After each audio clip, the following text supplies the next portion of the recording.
at what point do you say, all right, let's see Shedeur? And this would make more sense because you have more time to get him ready. He gets all of the number one reps. I mean, what's the case for? What's the case against in your mind? Shedeur. I'm working on a analysis, a story about that right now. Um, I just think 4 games is not enough to get any kind of accurate gauge on or evaluation of Dylan Gabriel. And it's not a Dylan Gabriel thing. It's bigger than that. Is it 4 games for rookie quarterback enough? And the answer is no. One of the games is in London on a quasi short week. One of them's in Pittsburgh. He throws 52 times. One of them's in bad weather. And then yesterday he played poorly. There's no getting around that. But guys have bad games in this league, whether or not they're a rookie or not.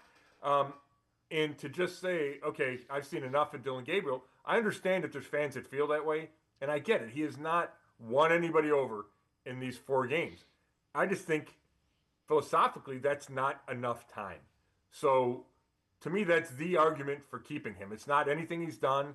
Although, he's operated fine. I think he's handled himself well. He took all those hits against Pittsburgh. But it's more about, hey, you need to get a longer look at this guy. And a third round pick, a first rounder, you figure, okay, he deserves a year or two.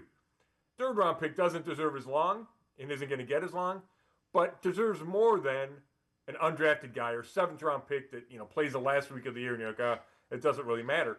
They like a lot about Dylan Gabriel, and I just think four starts is too early to say we're done. Now, I still expect Shedeur Sanders to play at some point this year, and I don't think it's going to be wait until December. It's probably, does Gabriel get another 2, 3 starts, and you're looking at end of November, beginning of December. Okay, it's time to make the switch to Shedeur, assuming Gabriel and the offense don't figure it out and they start winning a bunch of games. And then it's, okay, get a look at Sanders, and maybe it's, is it 7 and 6, for the 2 rookies? That seems maybe the most equitable way to handle it.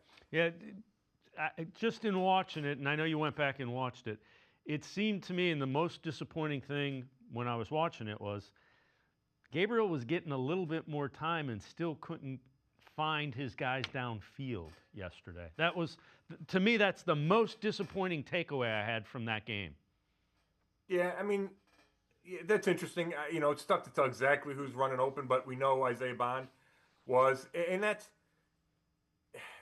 a kind of spot where is that a height thing for Gabriel that he had to move out of the pocket in order to throw that deep ball to Bond, and then the timing's messed up and the defensive back can close in. Is it even being left-handed where the pressure's coming off his left hand? Is a right-hander might have been able to make that throw out of the pocket. I don't know. The picks were bad. The second one, he's just throwing it up there, trying to throw it up. The first was awful. He threw it about 3 yards behind Njoku. The safety, like Tony Grossi talked about, yeah, it's a terrible play in the end zone. So he didn't do anything to make this offense better. And there were a couple of plays where you thought, okay, he might have been able to make a play here and didn't. So I completely get what you're saying. I just think you can't base it on, one really bad game. You just need to see more of him. And, that doesn't mean I think he's going to figure it out. It doesn't mean I think his arm's ever going to be elite or above average. I still have concerns about the size. It's just you need to give guys more time.